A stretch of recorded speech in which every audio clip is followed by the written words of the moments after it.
Seja bem-vindo à Primeira Igreja Batista do Pará. Seu vídeo já vai começar. Mas antes, não esqueça de se inscrever, dar o like e ativar as notificações. É uma grande honra estar com vocês mais uma vez aqui na Primeira Igreja Batista do Pará. E hoje nós vamos dar início a uma série de 4 mensagens sobre família cristã. Então, se Deus quiser, ao longo dessas quartas-feiras trabalharemos alguns assuntos relacionados a este tema. E o primeiro deles, como vocês podem ver, é o significado do casamento. Então peço que você já deixe a sua Bíblia aberta. Lá em Efésios, nós vamos considerar os versos 22 ao 33. E nas próximas mensagens trataremos dos temas: o perfil do homem piedoso, o perfil da mulher virtuosa e a missão dos pais na educação dos seus filhos. Então, tudo isso nós temos para tratar ao longo dessas quartas-feiras. Então, na mensagem de hoje, nós abordaremos aqui o significado do casamento. Os irmãos encontraram o texto? Vamos fazer a leitura? Efésios, capítulo 5, do 22 ao 33. As mulheres sejam submissas ao seu próprio marido, como ao Senhor, porque o marido é o cabeça da mulher, como também Cristo é o cabeça da igreja, sendo este mesmo o Salvador do corpo. Como, porém, a igreja está sujeita a Cristo, assim também as mulheres sejam em tudo submissas ao seu marido. Maridos, amai vossa mulher, como também Cristo amou a igreja e a si mesmo se entregou por ela, para que a santificasse, tendo-a purificado por meio da lavagem de água pela palavra, para apresentar a si mesmo igreja gloriosa, sem mácula, nem ruga, nem coisa semelhante, porém santa e sem defeito. Assim também os maridos devem amar a sua mulher como o próprio corpo. Quem ama a esposa, a si mesmo se ama, porque ninguém jamais odiou a própria carne, antes a alimenta e dela cuida, como também Cristo faz com a igreja, porque somos membros do seu corpo. Eis porque deixará o homem, seu pai e a sua mãe, se unirá à sua mulher, e se tornarão os dois uma só carne. Grande é este mistério, mas eu me refiro a Cristo e à igreja. Não obstante, cada um de per si também ame a sua própria esposa como a si mesmo, e a esposa respeite ao marido. Vamos ao Senhor em oração mais uma vez. Santo Deus e Pai Todo-Poderoso, nós estamos diante da Tua santa palavra, Senhor. Ela é lâmpada para os nossos pés, ela é luz para o nosso caminhar, ela é alimento para a nossa alma. Prepara os nossos corações para receber a Tua boa semente. Eu te peço, Senhor, usa-me como instrumento Teu e fala, Senhor, poderosamente a todos nós, e que somente o Teu nome seja engrandecido. Eu oro em nome de Jesus Cristo. Amém. Todas as vezes que vamos tratar de um assunto, é importante conhecermos o contexto, do qual esse texto está inserido. E a epístola de Paulo aos Efésios, para quem já estudou esta carta das Escrituras, entende que ela é dividida em 2 partes. Uma parte, ela é mais doutrinária. Essa parte vai do capítulo 1 até o 3, onde o apóstolo Paulo apresenta alguns indicativos, isto é, algumas afirmações que fundamentam a nossa fé. Paulo fala sobre as riquezas que são nossas em Cristo Jesus, por meio da sua obra redentora. Então essa primeira parte é mais doutrinária, o evangelho é apresentado, mas nos 3 capítulos seguintes, Paulo desenvolve uma parte mais prática dessa carta, ou seja, ele vai apresentar como nós devemos viver à luz desse precioso evangelho. Por isso, nesses capítulos encontramos os imperativos sobre como nós devemos andar, sobre como nós devemos viver. Sendo assim, o texto que nós consideramos aqui se encontra nessa segunda parte da carta, isto é, na parte mais prática da carta, e pressupõe tudo aquilo que já foi dito anteriormente a respeito da obra de Cristo. E no contexto imediato, isto é, os versículos que estão ali mais próximos dessa passagem, a partir do verso 15 do capítulo 5, a palavra de Deus diz assim, preste atenção: portanto, vede prudentemente como andais, não como nécios, e sim como sábios, remindo o tempo, porque os dias são maus. Por esta razão, não vos torneis insensatos, mas procurai compreender qual a vontade do Senhor. Para nós agirmos com sabedoria, para nós guiarmos as nossas vidas com sabedoria, para nós trilharmos conduzirmos a nossa família em um fundamento sólido e firme, precisamos buscar saber qual a vontade do Senhor para guiar nossas vidas, viver à luz dos seus preceitos.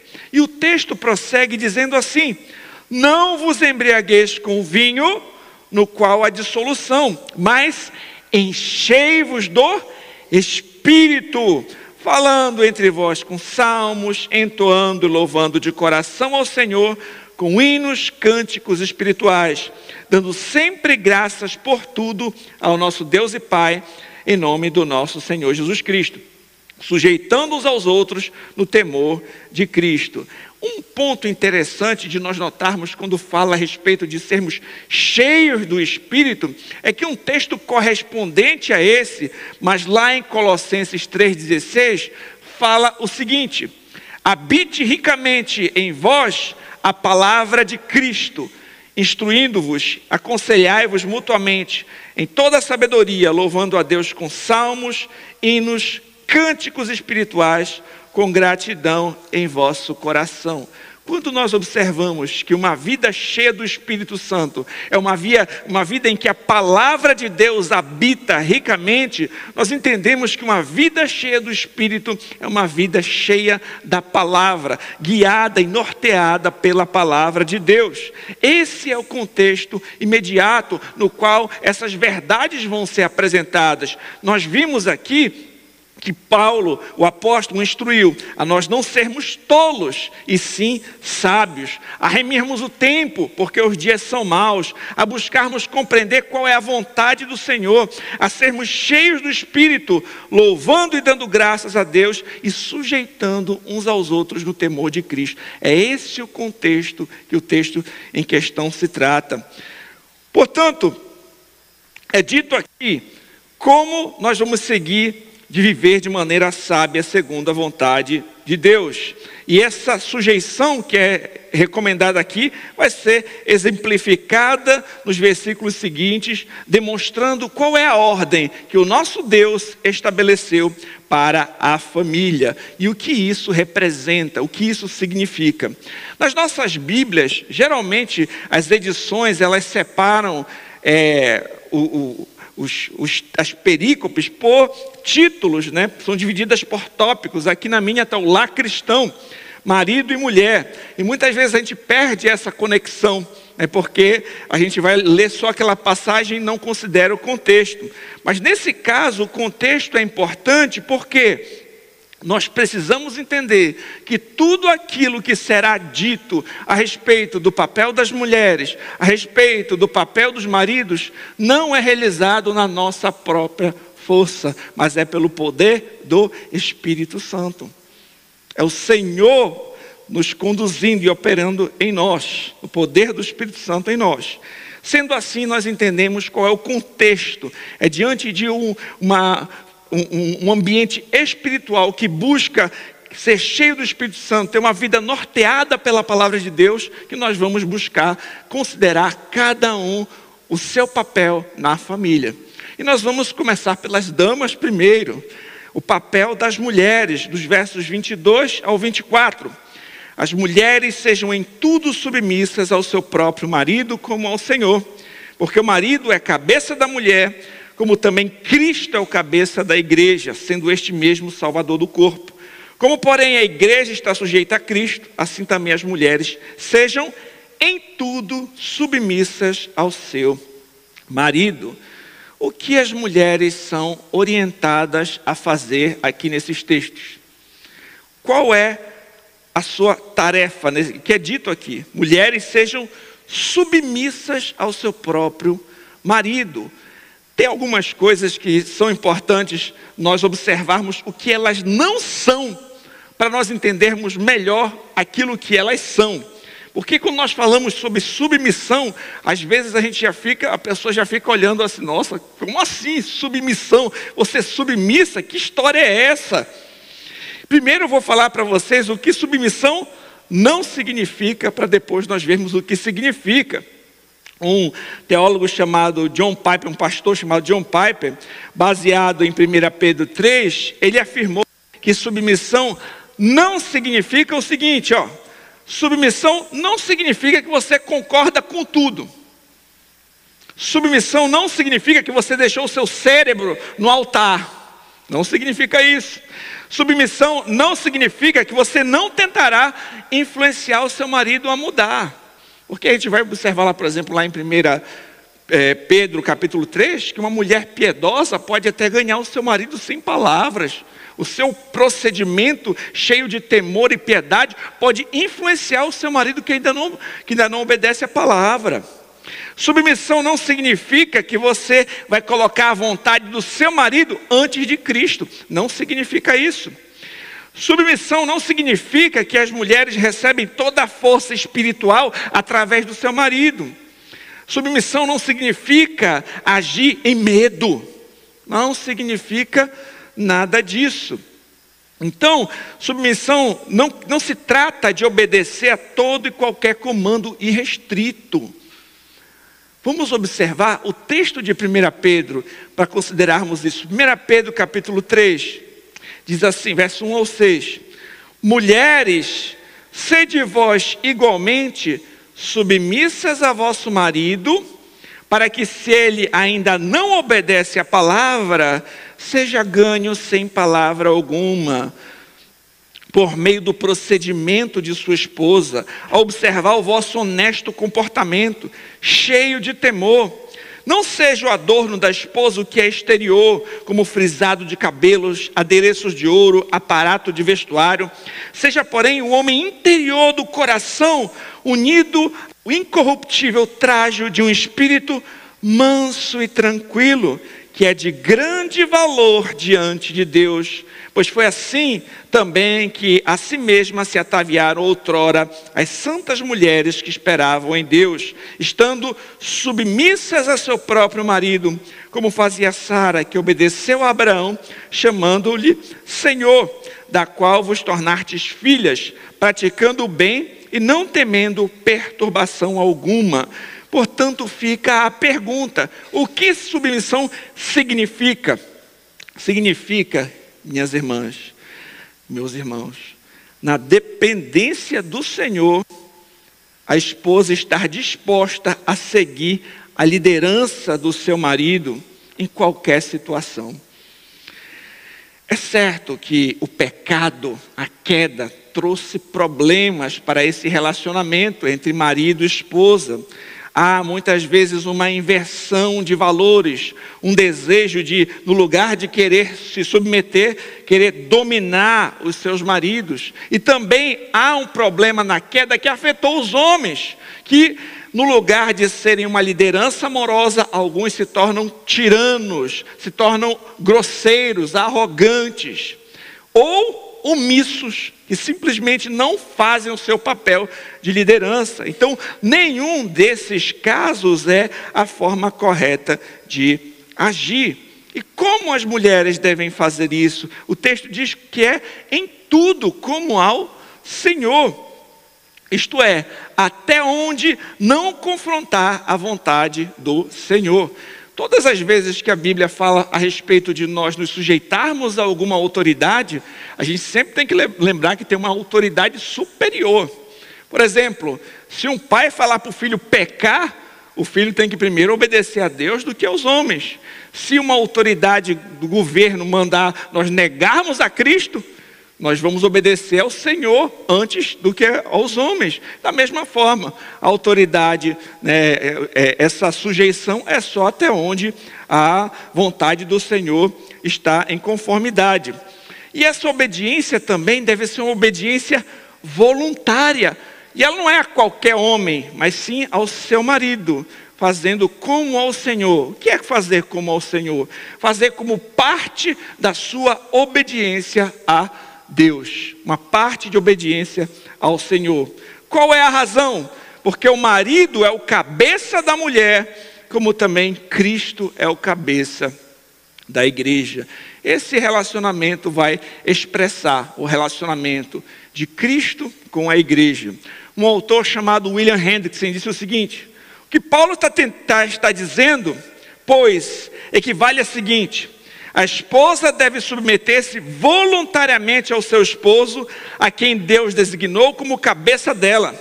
Ela deve reconhecer que, na qualidade de sua cabeça, seu esposo se acha tão intimamente unido a ela, tão profundamente solícito com o seu bem-estar, que a sua relação para com ela tem como base o interesse sacrificial de Cristo por sua igreja, a qual ele comprou com seu próprio sangue.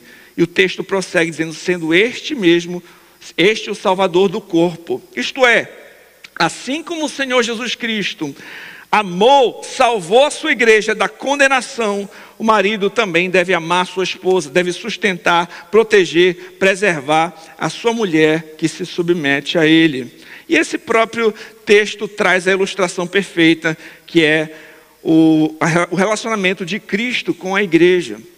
Gente, eu lembro de uma situação que mostra exatamente o contrário disso que eu estou mostrando para vocês. Como eu falei, às vezes a gente olha o que não deve ser para às vezes ilustrar e tornar mais claro aquilo que deve ser.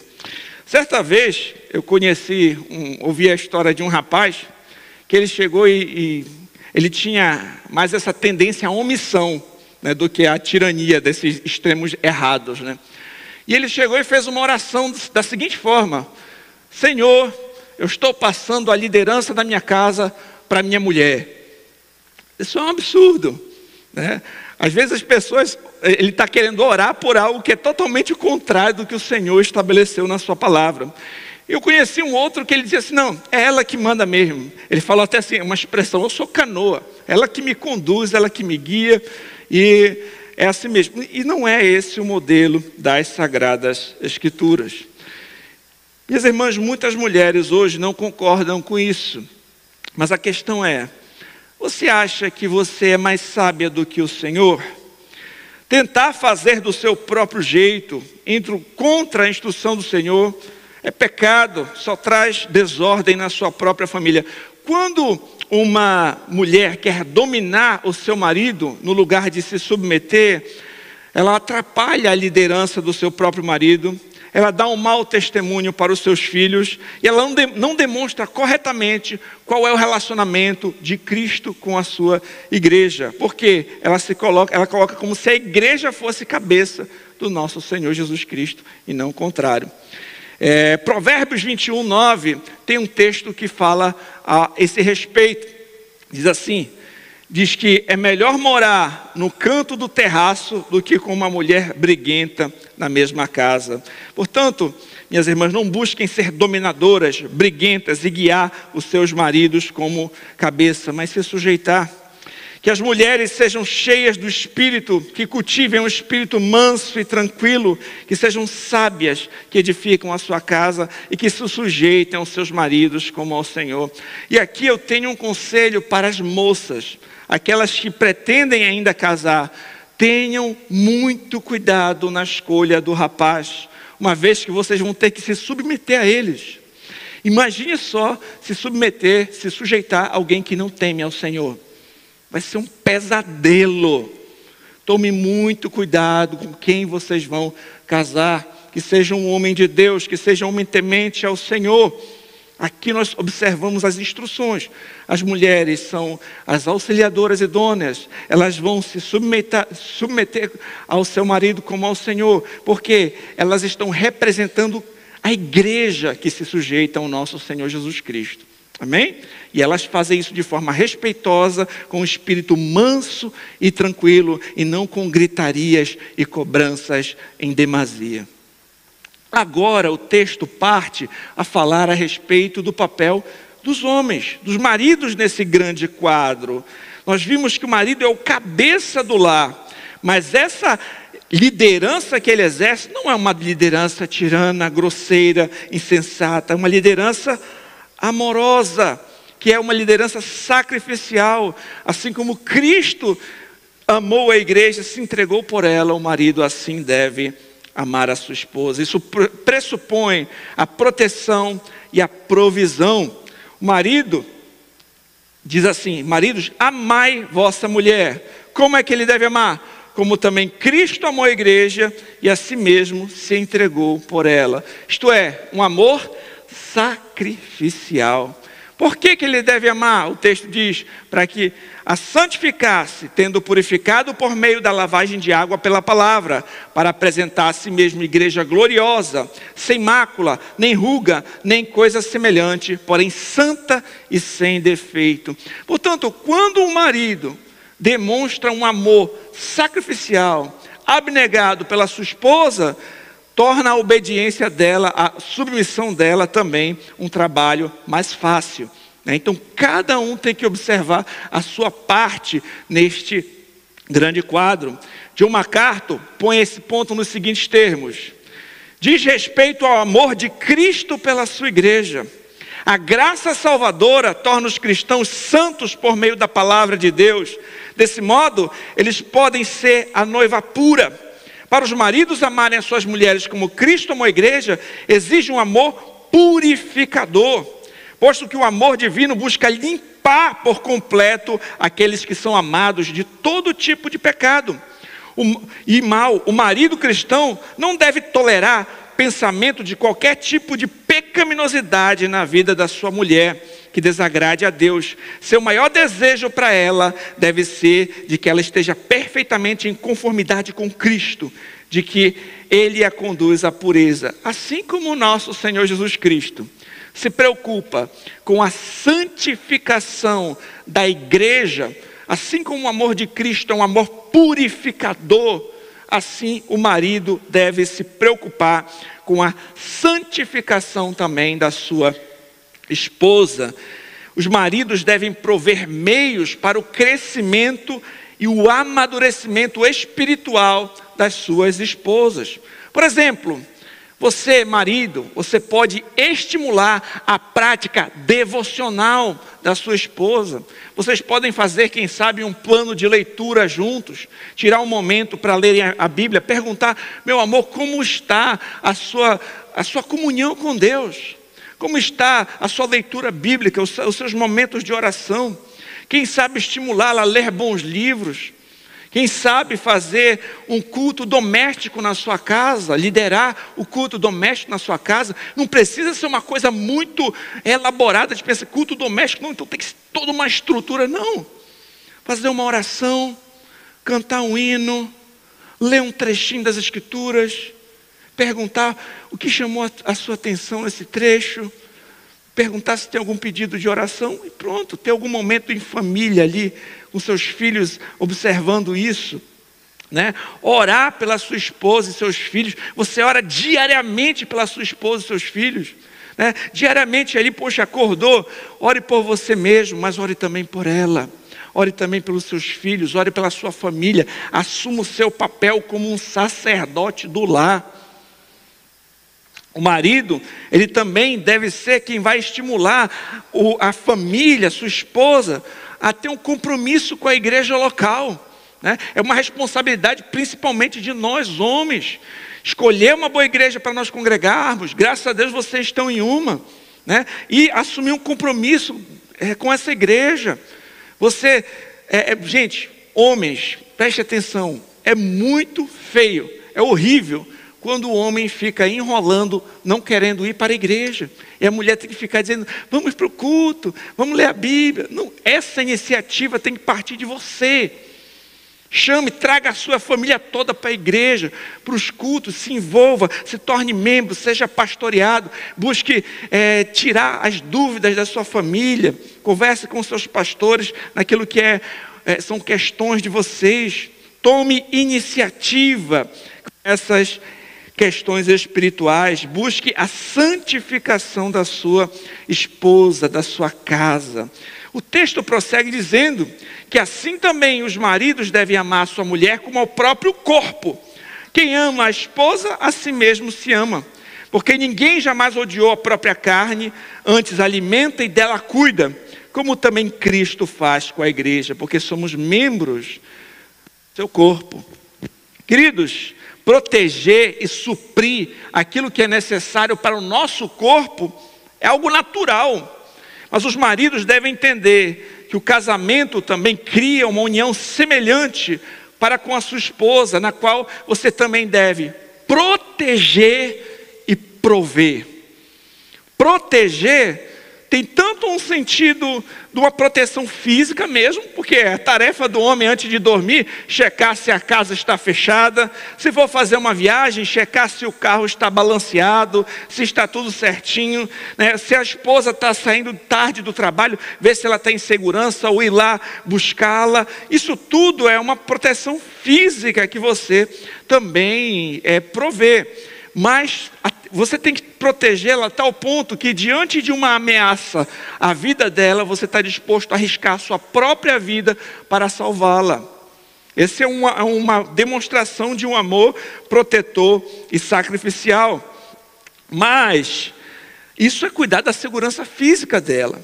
Mas você deve protegê-la também num sentido de protegê-la de más influências, de protegê-la de quem é que tem algum tipo de influência, como eu falei, até mesmo a escolha da igreja, a escolha das pregações que a gente vai assistir. É bom você observar, Adão deixou Eva conversando com a serpente, deu no que deu.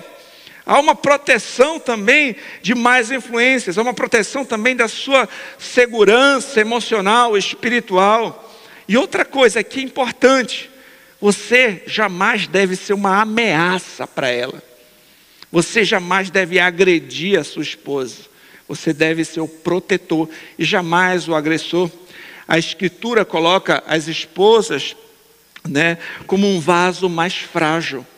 O homem é que nem uma caneca de ferro, que cai no chão, amassa, mas a esposa é como uma taça de cristal.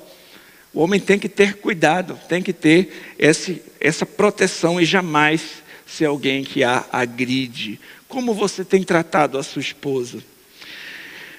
Essa é a sua função como protetor, mas ele também deve ser o provedor, né? Além disso, o homem deve trabalhar, ele tem que ter um senso de responsabilidade, porque a Escritura diz que do suor do seu rosto comerá o seu pão. O homem não pode ser preguiçoso. Quando o marido faz o bem para a esposa, ele faz o bem para ele mesmo, porque os dois, eles são uma só carne. Tem um texto que eu trouxe para vocês, eu queria que prestasse atenção sobre, é uma ilustração sobre esse papel do homem, desse amor sacrificial, dessa responsabilidade que nós como homens temos para com nossas esposas. Prestem bastante atenção agora. Ser homem significava basicamente ser corajoso, leal, verdadeiro, aceitar as punições por seus erros, não tirar proveito das mulheres, seu marido protetor, gracioso na vitória e de espírito esportivo na derrota, ter a palavra como garantia contratual, dedicar-se mais a como o jogo é jogado do que a derrota ou a vitória. Se diante de um navio que afunda, colocar mulheres e crianças em segurança antes de se despedir com um sorriso no rosto. O leitor mais jovem deve estar rindo incrédulo, mas isso foi uma espécie de guia para muita gente. Quando o Titanic afundou em 1912, a maioria dos sobreviventes era de fato composta por mulheres e crianças. Já por ocasião do naufrágio do MS Estônia em 1994, com quase 1.000 mortos, o grosso dos sobreviventes era de homens jovens. Há relatos de que se tratou de um verdadeiro salve-se quem puder. Uma mulher com a perna quebrada implorava por ajuda e nada. Será que não se fazem mais homens como antigamente? Esse é um texto de Charles Murray. Será que não se fazem mais homens como antigamente? Nós, homens, nós temos esse senso de responsabilidade, de proteção, de amor sacrificial por nossas esposas, por nossas famílias, a ponto de até mesmo arriscarmos as nossas vidas. Quantos rapazes hoje têm esse senso de responsabilidade, de proteger, de prover? Queridos, infelizmente, muitos rapazes têm demorado demais para amadurecer. Alguns já estão até envelhecendo, já passando dos 40 anos e ainda estão debaixo da dependência dos pais. Não buscam trabalho, não têm iniciativa, gastam horas e horas jogando videogame. O pior é que ainda querem ingressar em relacionamentos, querem ter os benefícios de um relacionamento, muitas vezes sem ter as responsabilidades de um. É preciso despertar para observar o seu papel de homem. E algumas questões eu trago como reflexões para os homens. Marido, preste atenção, marido, você que é casado, você tem assumido a liderança do seu lar? Você faz isso demonstrando um amor sacrificial por sua esposa? Que tipo de marido você tem sido? Você tem sido um marido tirano, grosseiro? Você tem sido um marido omisso, que deixa tudo para sua esposa decidir? Ou você tem sido uma liderança piedosa, um marido cristão? Você se preocupa com a santificação da sua esposa? Você tem iniciativa para trabalhar e para correr atrás do sustento da sua família? Confiando no Senhor, é claro. Você é o protetor da sua esposa ou uma ameaça a ela? Maridos cristãos devem ter Cristo como modelo. E agora me escutem bem, Cristo jamais abandonou a igreja. Portanto, os maridos não devem abandonar as suas esposas. Jovens que pretendem casar, também me escutem. Observem o padrão de homem que devem buscar se tornar e caminhem nessa direção. Caminhem nessa direção. E lembre-se também de Provérbios 31, na escolha de uma futura esposa. Olha ali aquelas características. Nós vamos tratar sobre isso.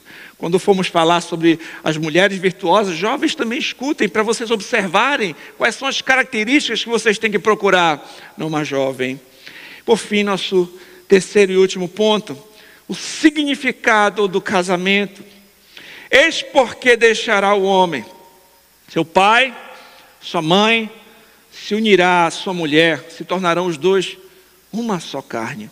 Grande é este mistério, mas eu me refiro a Cristo e à igreja. Não obstante, vós, cada um de per si também, ame a própria esposa como a si mesmo, e a esposa respeite o seu marido. Casamento é uma aliança entre um homem e uma mulher que deixam a dependência de pai e mãe, tornam-se uma só carne, formando ali um novo núcleo familiar. Entretanto, nesse texto que nós estamos considerando, nós notamos que não foi sem um propósito que Deus estabeleceu as coisas dessa forma. O casamento foi estabelecido por Deus, prefigurando o relacionamento de Cristo e da igreja. Por isso que o texto diz, eis porque, e na sequência, grande é este mistério, mas eu me refiro a Cristo e à igreja. O mistério é algo que não havia muita clareza, que estava oculto, mas agora foi revelado. Tinha um motivo de Deus estabelecer os papéis no lar. Qual era esse motivo? Revelar esse grande mistério. Dr. R.C. Sproul coloca nos seguintes termos: a ideia é que a comissão de Deus, dada antes da queda, para o homem deixar a sua família, tornar-se um com sua mulher, tensionava, em última análise, prefigurar o relacionamento de Cristo com a sua noiva, a igreja. Isso não era percebido com tanta clareza no Antigo Testamento, mas agora é plenamente revelado em Cristo. O texto então resume: não obstante, cada um de per si também ame a própria esposa e como a si mesmo, e a esposa respeite ao seu marido. Aqui nós entendemos nesse texto o significado do casamento, o que ele foi criado para expressar, para demonstrar. Esse mistério foi revelado. E aqui há um resumo, que o marido, ele tem que amar a esposa e a esposa respeitar o marido. O marido representa Cristo como cabeça e a esposa, a igreja, como um corpo que se sujeita a Cristo. E eu pergunto aos maridos: como você, marido, tem demonstrado amor pela sua esposa? Como você, na prática, demonstra amor pela sua esposa? Como você, esposa, tem demonstrado respeito ao seu marido? As mulheres necessitam ser amadas e os homens necessitam ser respeitados. Se cada um buscar cumprir o seu papel com diligência, um complementará o outro, experimentando o modelo designado por Deus para o casamento, e representará corretamente o relacionamento de Cristo com a igreja. É isso que nós temos que buscar fazer. O casamento deve glorificar a Deus à medida em que cada um cumpre o seu papel, expressando a união de Cristo com a igreja. Cristo se entregou pela igreja. Cristo morreu para que nós tivéssemos vida. Cristo ressuscitou para a justificação do seu povo. Cristo demonstrou um amor sacrificial. Ele morreu pelo seu povo, pela sua igreja. E eu pergunto: você já faz parte desse povo? Você já faz parte da igreja do nosso Senhor Jesus Cristo? Se você me ouve hoje e ainda não é um cristão, eu convido você a se arrepender dos seus pecados, a render-se a Cristo como Senhor. Naquela cruz, Ele pagou o preço por todos os pecados do seu povo. Aqueles que reconhecem a Cristo como Senhor, que arrependem dos seus pecados, encontram perdão, salvação, misericórdia e caminham para a cidade celestial, para viverem para sempre com o Senhor e com a sua igreja que Ele comprou com o seu sangue. Você ainda não faz parte desse povo. Coloque a sua vida diante do Senhor. Clame ao Senhor: Senhor, me salva. Tem misericórdia de mim. Eu me arrependo dos meus pecados. Senhor, me dá a fé verdadeira. Fale com Ele. Se você é um crente que me ouve hoje, mas você percebe, observa que você tem agido de forma tola, seja como marido, que você tem falhado como na sua função de sacerdote do lar, seja como um homem que não tem assumido a sua responsabilidade de protetor, de provedor, ou de amar sua esposa, de representar Cristo no seu lar. Se você, como uma esposa, tem notado também que tem falhado em se submeter ao seu marido como ao Senhor, você não tem tratado com respeito, você tem falhado em demonstrar o espírito manso e tranquilo, pelo contrário, tem agido como dominadora, tem sido uma mulher rixosa. Também eu convido todos nós a refletirmos, examinarmos e colocarmos as nossas vidas diante do Senhor. Pedimos perdão por nossas falhas e hoje tomarmos uma decisão, fazermos uma reflexão. Eu vou buscar tomar uma atitude em relação a isso que foi exposto. Eu vou buscar assumir o meu papel como marido, como esposa, nessa representação de Cristo com a igreja. Peça perdão ao Senhor e peça para que Ele te ajude a colocar em prática o seu papel no lar, na sua casa e na sua família, para a glória do Senhor. Vamos ao Senhor em oração.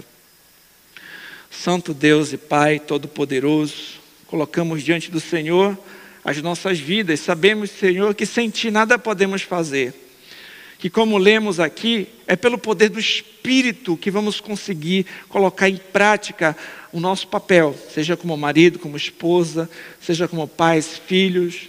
Nos ajuda, Senhor, tem misericórdia de nós, perdoe nossos pecados, nos ajuda, Senhor, a cumprir a nossa função no lar e a demonstrar o relacionamento de Cristo para com a sua igreja na nossa função, seja como marido, seja como esposa, para a glória do Senhor, e que o teu nome seja honrado por meio das famílias dessa igreja. Nós oramos em nome de Jesus Cristo.